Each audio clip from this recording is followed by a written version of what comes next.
Pteramorphus. I fought a big creature like that once. He was a big whale squid with 100 tentacles. You ever thought anything with tentacles? Oh, of course you have. Pteramorphus had tentacles. How silly of me. Now, where was I? I am so sorry. All right, the whale creature. His name was Blowhole the Apocalypse. I called him the Apocalypse for short. And he attacked my hometown of Tsunami's Edge when I was but a little girl. You ever been to Tsunami's Edge? Great town, nice beaches, great food, and the cost of living is just so low. Even being a single grandmother and working part-time in a scat meat processing factory, I was still able to provide for little Mr. Torg. We may not have been able to afford the finer things in life, like food, but we got by. After all, Mr. Torg and I didn't have anything but one another after that horrible gas leak blew up the iridium mine, killing my son and his lovely wife. From that day onward, my little Mr. Torg vowed to conquer explosions themselves in an effort to avenge his fallen parents, and... oh man, I forgot what I was talking about. Where was... oh right, the Blowhole the Apocalypse! So anyway, I was wrestling Blowhole to the ground, and I had my bicep curled around his blueberry throat. Blueberry? Sorry, I meant to say blubbery. I've got blueberries on the brain, I guess. I grow them in my backyard. Mr. Torg helped me plant them. Thanks again for that, grandson.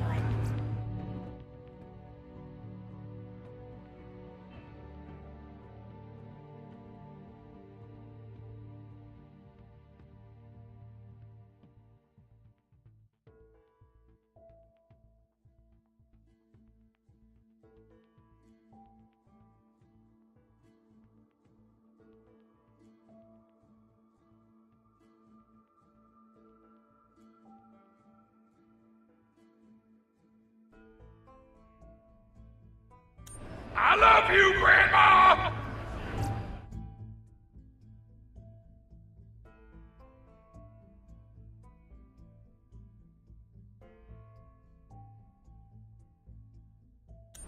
Anyway, I have my bicep around his blubbery throat, and Mr. Torg starts crying because he really likes whale squids and he doesn't want to see me hurt one. They are the princes of the ocean! So I let the whale go after giving it a punch in the eyeball so he'll remember me, and it swam away into the ocean. And then I had Mr. Torg drive me to the ice cream parlor. He got me Rocky Road, because Rocky Road's my favorite. I'm extremely partial to the way the marshmallows act like little landmines of flavor amidst the battleground of chocolate. What's your favorite flavor of ice cream? Is it pistachio? I bet it's pistachio. Oh, that reminds me! You'll never guess who I saw today! Pistachio the Amazing!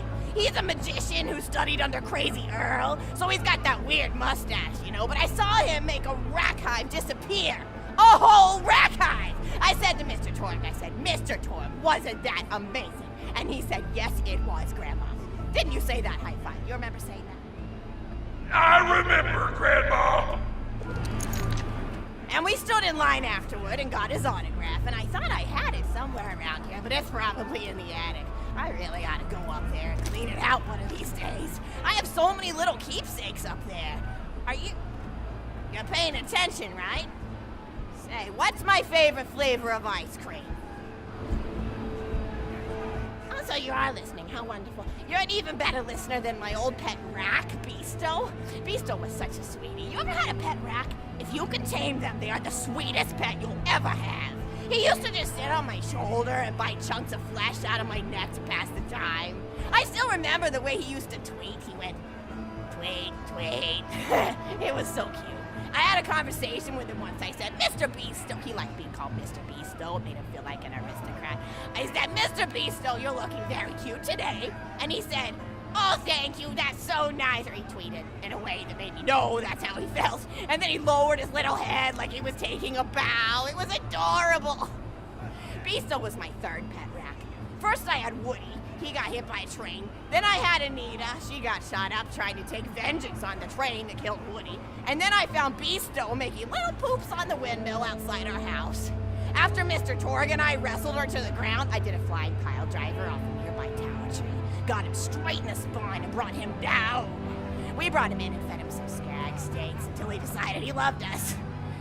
I still miss Beasto sometimes. He just died of old age. Rack don't live much longer than a few years, but I treasured the time we had together. Poor Mr. Torg.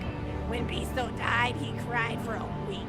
The kids made fun of him at school, but I told him not to pay them any mind. Being in touch with your emotions is not a character flaw! That's right, High Five. Is something wrong? You look confused, Vault Hunter. Oh, you probably haven't heard anyone call Mr. Torg High Five before. The world may know him as Mr. Torg, but the Flexingtons always refer to him using his middle name. It's a Flexington family tradition, after all, to use your grandfather or grandmother's name as your own middle name. And my husband, High Five Flexington, God rest his soul, was the best grandfather Mr. Torg could have asked for before he passed. He taught Mr. Torg dang near everything he knew about firearms. Without High Five's teachings, I don't think the Torg Corporation would exist at all. Gosh, I still remember the first gun Mr. Torg tried to make after his parents died. A Jacobs shotgun with a stick of dynamite attached to the barrel. Torg nearly blew his face off, but he got up, dusted his mustache off, and swore that by the time he reached the age of 11, he would make a gun that fired explosions without killing the operator. And by golly, he did! It took a couple of dozen prototypes before he got the right combination of gun parts and explosives right. But once he did, woo-wee! I'll never forget the plume of smoke that used to be my neighbor's homestead. They were jerks though, so it's okay. Gosh, I've been talking your ear off for some time, haven't I? It's so kind of you to listen for this long. I've taken up too much of your time already. Please don't feel like you have to stick around any longer. As a matter of fact, take this for giving this old woman some company.